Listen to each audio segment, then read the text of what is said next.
You are Locked On Texas Tech, your daily podcast on the Texas Tech Red Raiders. Part of the Locked On Podcast Network, your team every day. So obviously this guy is a legend in the Texas Tech community. I think he is the equivalent of a Tony Caridi in my eyes for them. He's a guy that can be considered one of the voices of Texas Tech sports. He's a guy I'm happy to call a coworker at Locked On. We're talking about Chris Level at Locked On Texas Tech, man. What is up, brother? My man, Paul, it's hoodie season. But yeah, I appreciate you having me on, man, and fun to talk ball with you always. Thank you for the kind words. And it just means, you setting it up, it just means I'm old. That's really all that or older. I like to say established. Yeah, there you go. Okay, I'll go with that. But yeah, I've been doing this a long time. Yes. I didn't realize we basically have the same hoodie on, huh? I think so. Yes, something like that. Two different colors. Yes, you got it. So this is going to be an interesting game. We've got the gamut. We've got everything from one or either of these teams can play in the Big 12 title game through just a myriad of tiebreakers to the Neil Brown situation. Where do you want to start? Yeah, I'll give you my background there in that, I've known, because I'm kind of curious what the Neil Brown situation is, in that I knew that people are frustrated and all those things, and he won 9 games last year, and they haven't won enough home games this year, and all those things. I've known Neil since 2010. He came in here as the offensive coordinator and was a part of some really good offenses under Tommy Tuberville. Chad Scott was a part of those staffs. So was awesome. Matt Moore, that coaches the offensive line. So know all 3 of those guys. I think a lot of them. But they had some NFL guys around here, and all that. So really have kind of kept up with him and rooted for Neil and all those guys really since. So I just don't know how. I don't know how hot the seat is. They're going to a bowl game again. They won 9 games last year. I get that people may want more, and I deal with the same thing. And here in Lubbock at Texas Tech, people just, if you don't win them all, there's frustration there. But yeah, you just have to kind of lay it out for me on kind of where. And I know there's like UMass stuff too. I don't know what's true, what's not. I don't. Right. There is a little bit of smoke to the UMass thing. It's more from their side. I see. Which is where he went, right? That's where Neil he went. He played there for a couple of years. Yep. I do have a contact over there, but they would love to have him. Obviously, he's like second on their list. The OC for the Tampa Bay Bucks played quarterback for him. He's the number 1 guy. He's probably not going to leave the Buccaneers to go coach UMass, I would imagine. So Neil would be a great consolation for them. Obviously, a guy who's been successful, especially at Troy, probably could easily rebuild a UMass situation. It's to the point to where, unfortunately, it's unfortunate because we really have a lot of us have loved Neil for a long time. Really rooted for him I rooted for him the whole time, but you get to a certain point to where, okay, you haven't ever been ranked, not once, in 6 years. That's really hard to overcome that kind of stuff. It's hard to overcome never beating a ranked team ever. You're 3-18 versus ranked teams, never beating a ranked team ever to finish with more than 7 or 8 wins in a year. And there's just a lot against Neil. The seat's blistering hot at this point. We've got a lot of reports saying that it's probably over. Even if he wins, there are some people that feel like he's gone. I don't think that's the case. I think there's a path. But what is the money owed? It's right. It's actually like one of the lesser in the Big 12, right at about $9 million. Okay. 14 with coaches. West Virginia is unfortunately in a situation where they're in the red in the budget, and West Virginia also gets less help from the university than any other athletic department in the conference. So something's got to give. We think, they had a board of governors meeting. We don't know what that entailed just the other day. Excuse me. But we think that conversations were had about both sides of the equation, keep versus go. Obviously, the conversation you have to have. You have to be proactive. If it's going to happen, you got to think as soon as the game's over. If it does happen, it's got to be done right then. So if something's not done by Monday, I would imagine he's coming back, Yeah. because you've got portal, you've got Signing day. on the 4th. There's just too much going on, Chris. And there's a pretty good class coming in that, you hand it off to the next guy and hope you can keep it intact and then try to work through the portal, or those kids need to know. So there's a lot going on here, a lot of moving parts, and then Neil Brown could be standing in Arlington, possibly. The ultimate weird thing, Yeah, and it's there's some irony here because Ren Baker, who's the athletic director there now, that's having to make some of these decisions, and with the help of whatever administration or donors that are involved, he's who ultimately hired Grant McCaslin, who coaches basketball at Texas Tech now, and so I've known, and Ren's in Oklahoma. He's from Oklahoma, and so I've kind of known him and known of him and all that. But it kind of all is a weird dynamic here for sure. The one thing about coaches, first of all, the money involved, I just don't think people can overlook that part just because of what we're about to get into with revenue sharing. Right. And I think that is where, because people have said this is going to be a cycle that's going to be the slowest really maybe ever or in recent memory, because everybody's got $22 million bill that they're going to owe a year from now, and it's not going to stop, and it's going to go up a little bit. And all these buyouts and all these, and it's just expensive.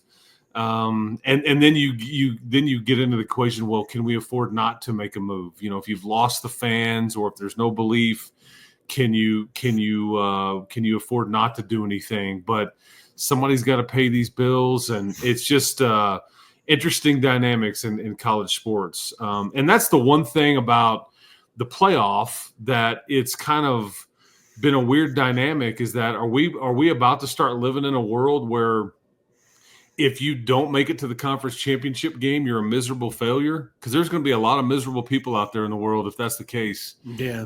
It just, because it's just hard. I mean, everybody wants to win. Everybody's pouring resources into this stuff. I mean, Texas Tech just spent $250 million on one end of their stadium and their football complex. And they're talking about a whole bunch more money to go at it in the portal, like just this upcoming window, because they're frustrated that they're only a 7-win team and maybe an 8-win team and all that. But it's just costly, and there's not any such thing as a quick fix. But you look at Indiana, you look at a BYU, you look at some of these examples, and Sonny Dykes, what he did in year one. Yeah, and then he hadn't been able to really replicate that. Yeah. So it's just it's hard to win football games, man. It really is. And I said this to you, and this isn't me like criticizing the West Virginia fan base or anything like that, because I love my time up there. I go up there every year for basketball, it seems like, and every other year for football. It's a beautiful place. But this league is much, and Mountaineer fans will disagree with this sentiment, and that's fine. But this is just much different game in and game out than it was in the Big East. Like, I think Texas Tech fans are still stuck in the Mike Leach era, and it's like, it doesn't matter how many points that they score now, it's not good enough because it's not what.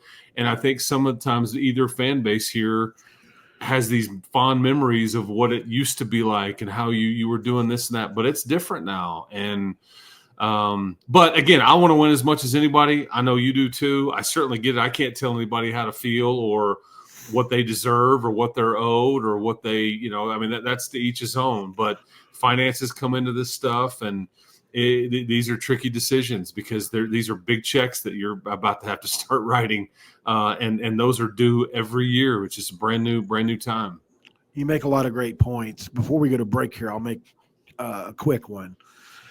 I think everybody needs to ask themselves this question when it comes to a coach. And if the only reason you're keeping a guy is financial reasons, that can't be the only reason. I think personally, for me, that can't be. Yes, it's a huge obstacle, and yes, everything you said is true. But I have to question at some point how serious you are if you can't come up with $9 million for a guy. If that's what you think needs to be done. Yeah. If you think he needs to stay and you want to hang your hat on that, then you do. But Who would they? I'll throw this out just real quick. Who would they? If I were to tell you, okay, the deed is done and that they're going to move on, who would it be that they would want to, target, or who could they afford at this point, or because finances come into play on that stuff too? But sure. Take me through that dynamic. Well, there's a few different ways it can go. Some people think Jimbo would come back and coach this team. I don't know. Who knows? He said he would. When he was at Texas Tech, he said, "I'll never rule out going back home." I don't know. I don't want that. I think he was horrible there. He was 6-12 versus in his last 18 versus Power 5 teams. He didn't win a road game for 2 straight years. Yeah, he's got multiple ranches now, and what is he sitting on, $75 million? Now you could probably get him cheap. Because he'd be like, I don't really need the big salary, but I don't know if he'd want that grind, but who knows? Rich Rod is the other quick name people will throw out, and because he just won 8 straight and won a Conference USA. Yeah. And then you look at a guy like Colton Nickey or a guy like Garrett Riley, who make about 1.5, who would definitely be a move up for them. Obviously, from OC spots, that would be great fits, I think. Okay. Those are names, and then the Schumann guy at DC at Georgia is another name I've heard.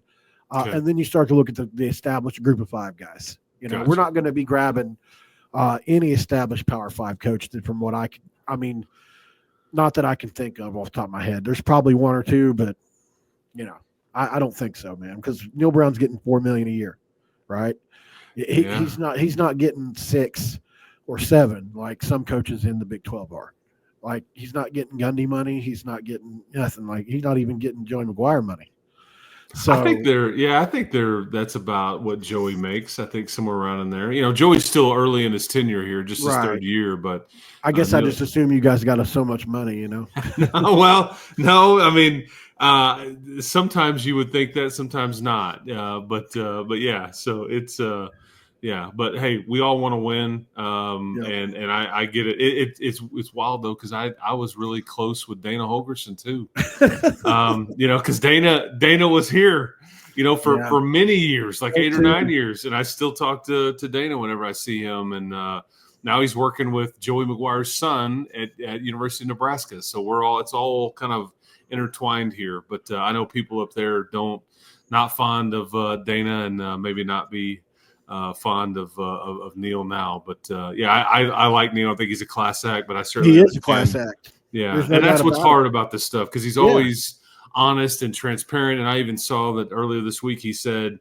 I was asked about after the game when they beat UCF, and he's like, "Well, it was a relief, if I'm being honest with you." And that's just kind of, and that's you get paid well in these positions, and that's why people don't feel sorry for you, but there's a human side of it, and you do. I get close to some of these folks and I empathize with them, but again, there's things that come with the salary. That's just part of it, and that part is hard. But I'm sure he's getting put through it. But yeah, he's family too. Yeah, he's good people. If we rattle it off, there's been Fire Neil Brown billboards. There's been Neil Brown toilet paper made. There's been planes threatened to be flown over the stadium. Oh, man. And there's more, I can even go on further. So it's been rough for the family of Neil Brown, and they had a moment at the end of that game because I don't think he knows what's going to happen yet.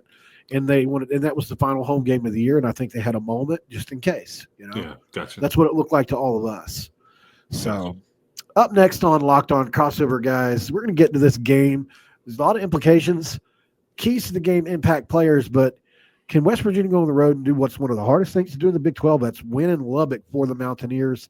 I think that's a conversation worth having, and that's going to happen right here on Locked On Crossover. And this episode of Locked On Crossover is brought to you by Him Sexual Health, guys. Intimate moments do happen spontaneously, and we always want to be ready so we can perform in the bedroom. Hims provides access to treatments that can help you stay hard and last longer, give you that boost of confidence so you can be ready whenever the mood strikes. Hims is changing men's healthcare by providing you with access to affordable sexual health treatments from the comfort of your own couch. That's right. Start your free online visit today at hims.com/lockedon.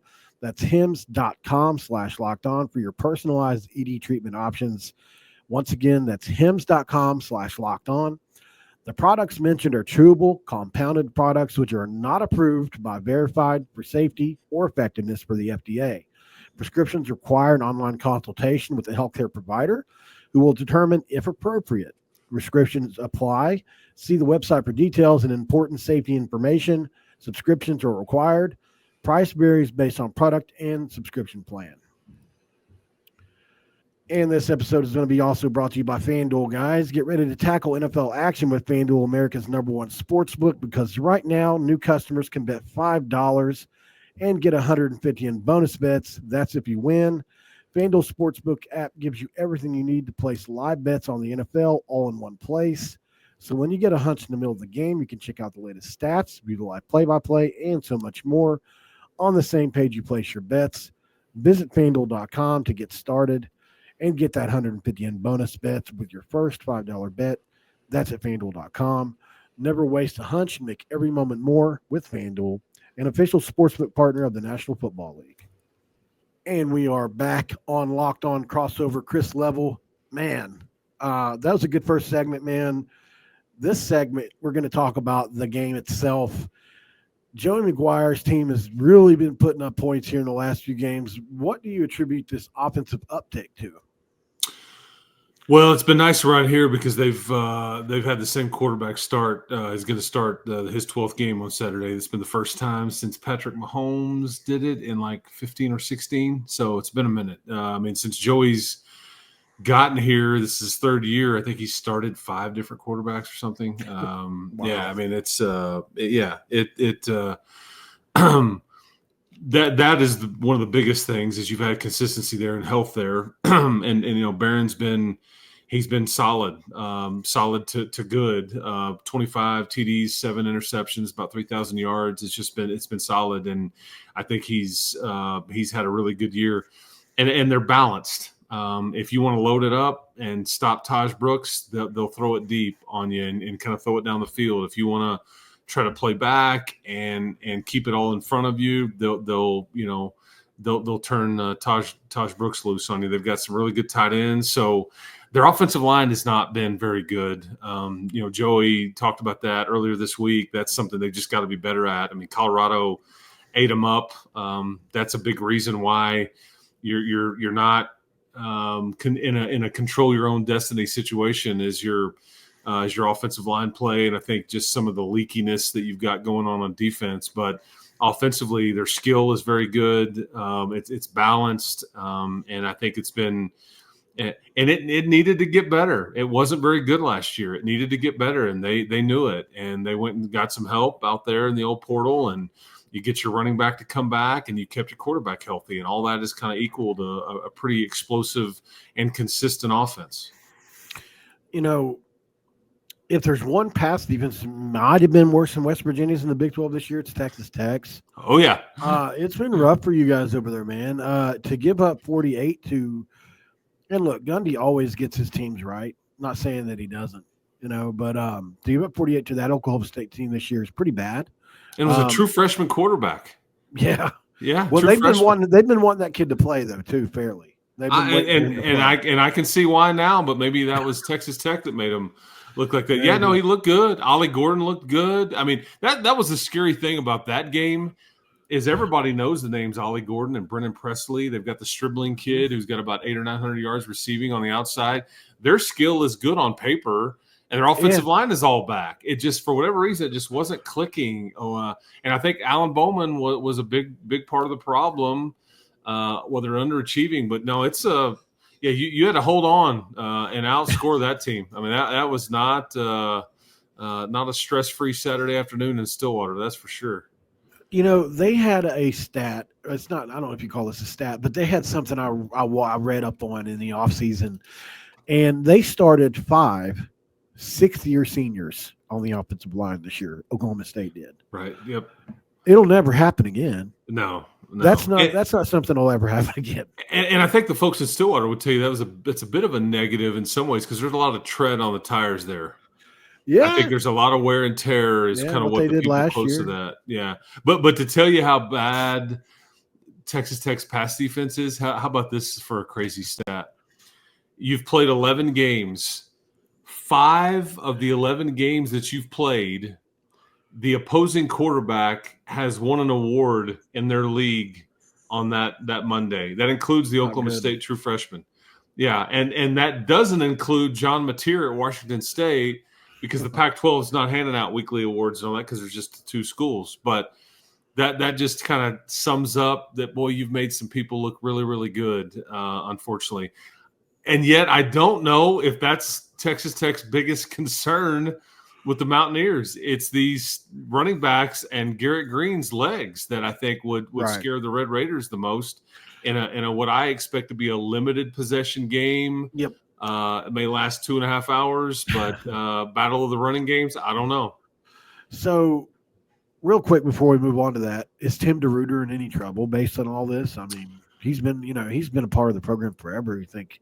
Yeah, he came here with Joey, or not come here with him, but Joey brought him in whenever Joey got the job. It's a fair question. I think Joey kind of said early in the week that they weren't sure. They were already kind of making some decisions, but they weren't there yet, and they would have to execute some of those decisions over the weekend. And whether we're talking staff or personnel or scheme, but he admitted something has to change, because I think most people would tell you, and this doesn't matter if this is West Virginia or Texas Tech, you've got to be like basically top 40-ish offensively and top 40-ish defensively if you ever want to win the league title. Yep. Yeah, and you got to have both. Yep. And right now you're top 12 or 15 offensively, whether it's total offense or scoring offense, and you're like in the 120s and 130s when it comes to total defense and scoring defense. And so, and you are young on defense, and you hope that there's a payoff, because a lot of these young guys will grow up and be older next year. They've taken some lumps. You're only going to graduate like 3 or 4 kids off of this team, so the bulk of these kids will be back. And there is some talent there. They just have these lapses. Yeah. But they went to Tucson and played well. They went to Fort Worth and played well for about 3-ish quarters. They went to Iowa State and played well.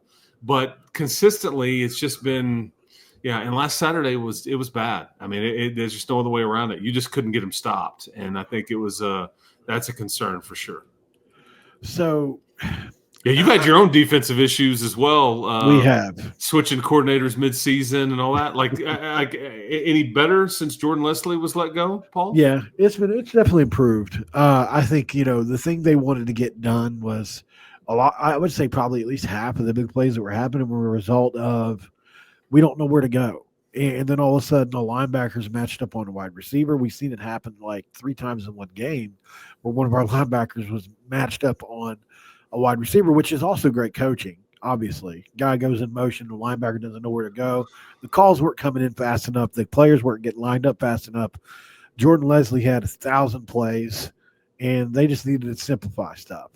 And you hear that a lot in coaching. You really do. It seems like every year you hear that. We got to simplify. I think that's how a lot of coaches start. They start out here and end up here, right? What's working for us? Mike Leach used to have like his play call sheet was like on a cocktail napkin. Dana too. Yeah, I mean, that's where he probably learned it. I mean, it's absolutely where he learned it. Darndest thing, yeah. And then we also had your all-time greatest quarterback for a year, Graham Harrell. So he was very similar. He kind of got it wrong. He only had 1 year. I don't feel like it was enough. But hey, look, he had JT Daniels, and that just wasn't a great fit. But anyway. I want to find out for you guys, though. Like, obviously, everybody knows about Baron Morton. Everybody knows about Taj Brooks. I had a brain fart. No. What about your wide receivers, though? That's just not a lot you hear about.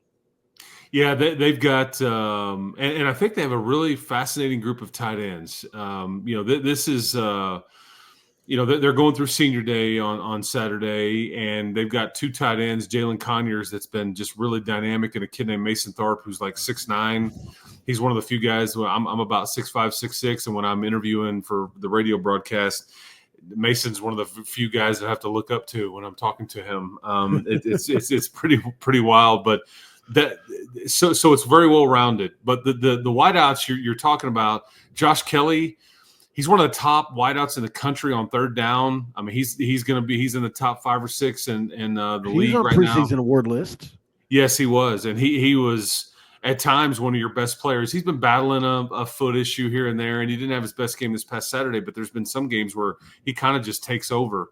Another guy they're really excited about that really is good with the deep shots is Caleb Douglas. He's the 6'3" kid that can really stretch the field. And then there's Cowboy Coy that we call him around here, Coy Aiken. His dad's a rodeo coach, and Coy is just a tough, like, grew up on the farm kind of kid, and he'll block you, he'll get in your face, and he's just, you can't, have a hard time tackling him. Yeah, and he's about 6'3" too, about 6'2", 6'3", and those three guys play the bulk of the snaps at wideout, and then they, Zach Kitley will put one of these tight ends. They'll use their tight ends in the run game, and he'll put the tight ends and line them up outside, but that's kind of what you're dealing with there. But the skill, as I said, needed to be upgraded big time. They lost, I think, 7 receivers to the portal last offseason. And I think a lot of people from the outside in looked at it and goes, oh, man, Texas Tech's in trouble.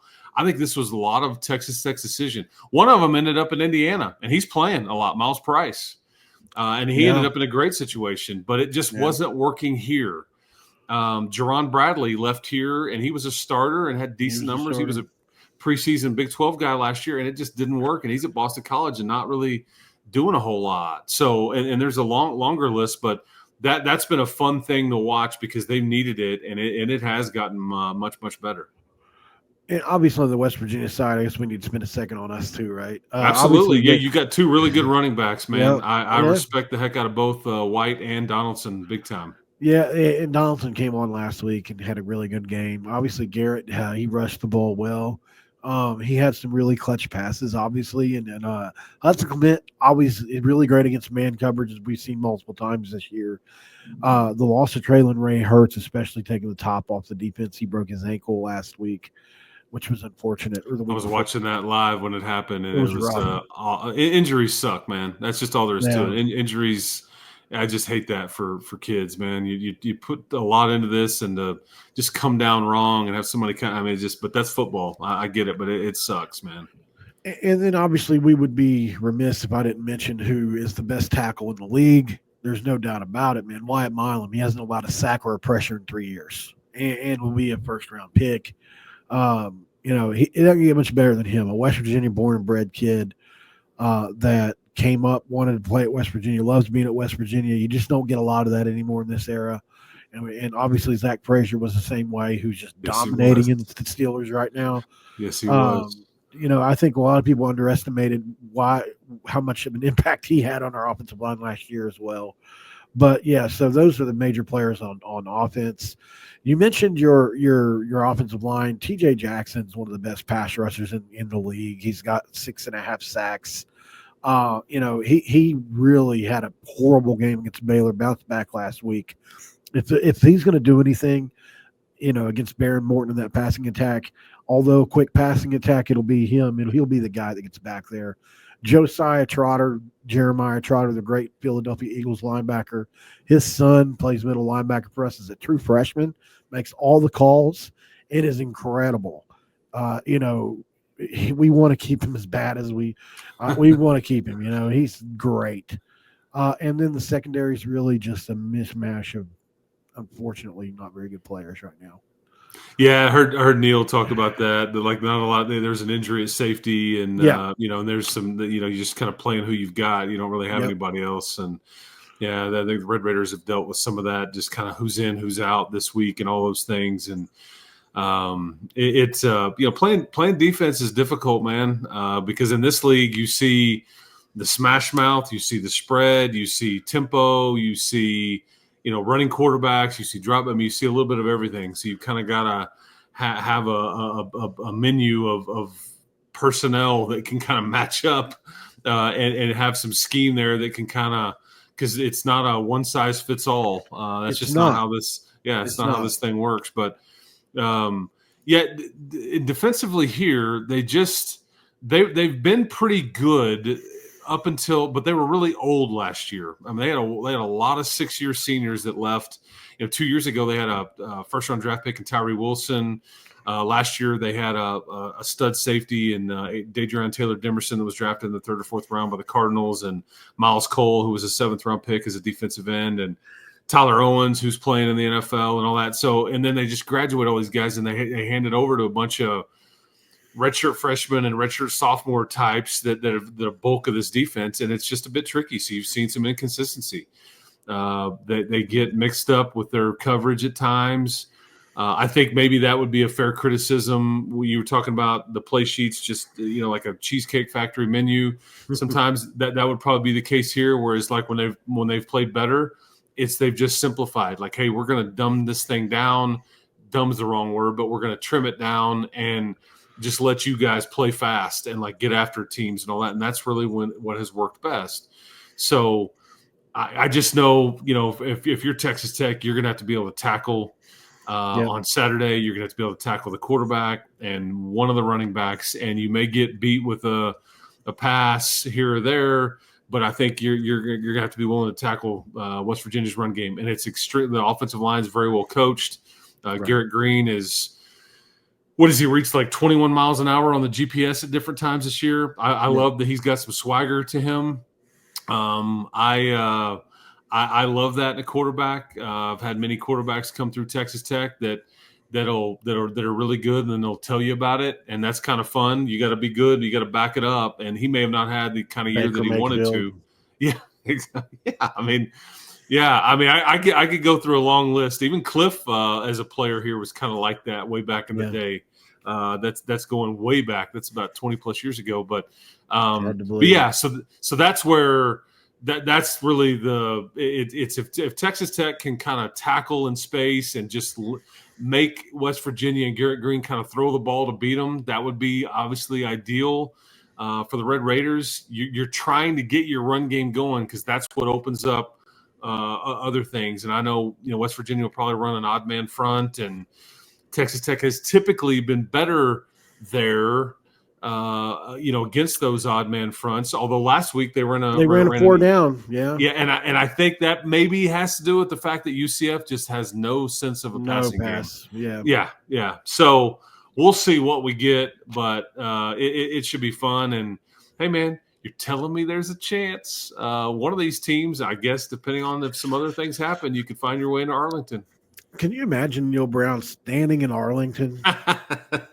It'd be a wild scene, wouldn't it? Nobody'd be happier than me, obviously. I don't care if we get there with 8 wins or 7 wins or whatever. If we get there, you get there. Yes. It wouldn't be a great look for the league if either one of us made it, but, who cares? We don't care, do we? I don't. Yeah, no, I sure don't. Sorry. Yeah, I'm not in the PR business for the Big 12 Conference. I'm in the Texas Tech business. That's right. Yeah, and you're in the Mountaineer business. So absolutely, man, get there by any means necessary. You got to go slash some tires on a BYU bus or a Colorado bus getting to the game and they have to forfeit. I mean, I'm all for that too.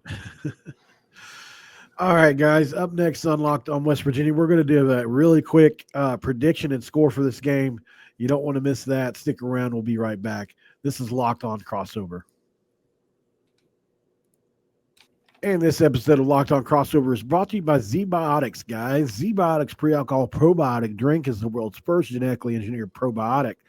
It was invented by a PhD scientist to tackle rough mornings after drinking. And here's how it works.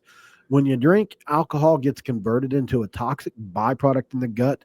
It's this byproduct and not dehydration that's to blame for your rough next day. Pre-alcohol produces an enzyme to break this down. Just remember to make Z-Biotics your first drink of the night. Drink responsibly, and then you'll feel your very best tomorrow. I don't drink, but I can tell you how to use it. You drink pre-alcohol first for best results. Make pre-alcohol your first drink of the night. Step 2, you got to drink responsibly, guys. Pace yourself, hydrate, and get a good night's sleep. And step 3, enjoy your day tomorrow and wake up feeling refreshed and ready to take on the day. Go to zbiotics.com/lockedoncollege to learn more and get 15% off your first order when you use Locked On College checkout. Z-Biotics is backed with a 100% money guarantee, so if you're unsatisfied for any reason, they'll refund your money, no questions asked. Remember to head to zbiotics.com/lockedoncollege and use Locked On College at checkout for 15% off. I probably shouldn't have said I don't drink, but it's just a guilt thing for me. It is because I'm in recovery. I've been clean for 5 years, and it's just a thing. Like it says to tell a personal experience or whatever. I got you. You're cutting this part out, right? Yeah, of course. Yeah. Okay. Gotcha. Okay. Yeah. I was about to say. I was like, oh, I didn't. You're going to get into all this on the show. Yeah. Well, good. Good for you. Yeah. No. Good for you, man. Yeah. We all have our own issues, man. No matter what it is. So. Right. But yeah. I mean. Yes. Sauce. Catch off guard. Well, sauce causes many bad decisions sometimes, unfortunately. Absolutely. Yeah, we've all experienced that. Yes. All right. And this episode is also brought to you by Gametime, guys. That's right. One of my favorite apps, Gametime. Gametime picks filters out the fluff to show you only incredible deals on great seats so you don't have to waste time searching through thousands and thousands of tickets. Curation makes it easier to save on sports, concerts, comedy, theater, etc. Don't forget about that panoramic view from your seat. You can look at it in the app before you buy. And there's a lowest price guarantee that Gametime has. It gives you 110% of the difference if you can find a lower price. You got to download the app, guys. Create the account and use Locked On College for $20 off your first purchase. Don't forget about the terms and create that account. Redeem the code LOCKEDON. for $20 off your first purchase. Download the Gametime app and then ask yourself, what time is it? It's game time. And I'm back with Chris Level, Locked On Texas Tech, for this crossover episode, man. Yeah, me and you are both gabbers, that's for sure. And I can tell we hit it right. We hit it off right away, Gavin. We went over, man, but this has been fun. Let's get a prediction and score on this game. I think both teams have a lot to play for. What say you, man? What's your gut feeling on this game here? Yeah, I when you get to this point, I don't know if either team has a realistic, at the end of the day, shot to make it to Arlington. So a lot of times it comes down to who's the most excited to play. Who's juiced up, who just wants to get it over with. I mean, all and then I think Neil touched on this too early in the week, and Joey kind of did too. It's that this is a big week for a lot of these kids coming up, and you don't really know. Okay, is there going to be change? Is my routine going to be affected? Am I not even going to be here anymore? Do I want to be here anymore? I mean, who knows? So all that, the portal and staff changes or whatever may be going on could be clouding their thought process, and who knows? So I say all that to offer up that it's really just about who's pumped to be there, who really wants to finish it out strong. I kind of expect, in a way, and it's an early kick too, by the way, but I kind of expect an ugly game, kind of one of those, I don't know, 31-27 with just not a – we're just kind of both teams kind of kicking around a little bit and, kind of – I don't know. That's for whatever reason. Because the one thing I'll say about West Virginia, and I used to say this about Huggins' teams too, but it's still, whether it was Dana and the guys were walking around with a sledgehammer before the game, or whether it's like Neil, there's still some common themes with West Virginia. They are very blue collar. They don't screw a lot up penalty wise. They're just solid, and they're gonna fight you. Some Saturdays better than others. I certainly understand that, but that's just generally speaking, and that's what you're going to get. You're going to get these guys are going to try to punch you in the mouth, and you're going to try to throw it over the top of them. Sometimes you're going to try to do all those things, but I see a close game. It's just a matter of who's kind of the most excited and who's trying to improve their bowl standing. Right. that kind of thing. Because that's, at the end of the day, realistically, that's probably what we're looking at here. There's just a slimmest of margins. You would need a lot of lottery winning on Saturday or even on Friday too, I guess, to have to have it work out where one of these two teams can make it. And you made a great point there. If what needs to happen on Friday happens for either team, that's one peg knocked off the board. Then you got some momentum that direction, right? Yeah. So I think absolutely. That's a big part of the equation. What happens on Friday with Colorado? Is it Colorado? Yep, the Colorado, Oklahoma State. Yeah. And if the Buffs get the same version of the Pokes that I just saw, hey, I mean, Colorado, I mean, will have their hands full because I'm telling you, if they're right and they're motivated in this freshman quarterback, I mean, because they've got some skill players to make it interesting. And he onside kicked in the middle of the game. They're running flea flickers. Ollie Gordon played quarterback for a whole series. So they were trying to win on their senior day, and they were emptying the bucket. So if they do the same thing on Friday in Boulder, I mean, Colorado could have their hands full, or they could just no-show, and Colorado could win 50-0. So who the heck knows? Who the heck knows? I think for me, it's going to be, I'll say this. Man, those boys came out and fought hard for Neil Brown last week. There was absolute no give up, 100% buy-in. These kids love Neil. I talk to them all the time. There's very few players that are upset with Neil. So there is that, and it's worth something. Because I think the consensus is like he might be gone after this game if they lose. So that's a lot of pressure for a team to have. And I don't know how they're going to respond, Chris. It could be bad for you guys. It could be good for you guys. I just think you guys are a little bit better than us, man. I just do. So I'm going to say Texas Tech wins this game 34-30. I think it'll be a game in the 30s, low 30s. And this has just been one of these teams.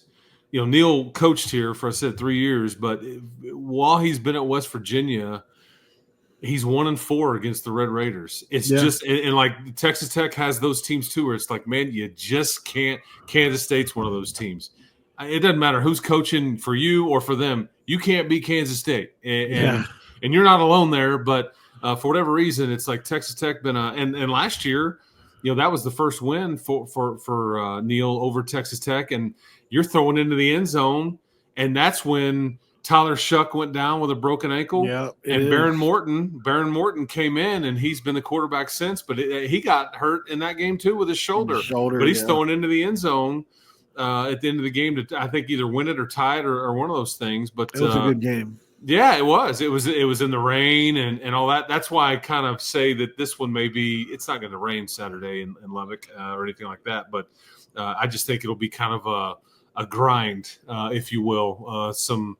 And maybe we get into a shootout. I don't know. Maybe we get into special teams blunders or some special teams play or a turnover fest. I don't know. That would favor you guys, a shootout, no doubt.